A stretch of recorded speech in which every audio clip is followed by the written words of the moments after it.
பகுத்தறிய தெரியல அப்படின்னாவோ இடுமருந்து அப்படின்னு சொல்லிட்டு ஒரு மருந்து வந்து சித்தர்கள் வந்து கொடுத்துருக்காங்க. அதில் 2 டைப்பில் வந்து கொடுத்துருப்பாங்க இடுமருந்தை.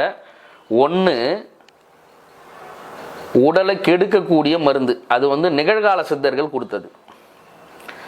அகஸ்தியர், காலாங்கி, போகர், கரூரார் இவர்களுடைய காலத்தில் வந்த இடுமருந்து அவங்க உடலை எந்த வகையும் தீங்கு விளைவிக்காது, உடலுக்கு நன்மை அளிக்கும். நம்மளை யார் நம்பியிருக்காங்களோ அவங்களோட பரஸ்பர அன்பை வந்து உருவாக்கக்கூடிய மூலிகைகளை கொடுத்துருக்காங்க. மந்திர உருஜபிச்சு மந்திர பூஜைகள் செஞ்சு நம்ம ஒருத்தவங்களை வந்து தன்வசப்படுத்துகிறோம், வசைப்படுத்துகிறோம் அப்படின்னா கூட அது வந்து நடக்கிறதுக்கு கொஞ்சம் காலதாமதம் ஆகும். ஆனால் இடுமருந்துகள் மருந்துகளாக நீங்கள் கொடுக்குறீங்க அப்படின்னா கண்டிப்பாக அந்த மூலிகைக்கு தன்மை இருக்கும்ல, அதனாலேயே அவங்க வந்து தன்வசப்படுவாங்க.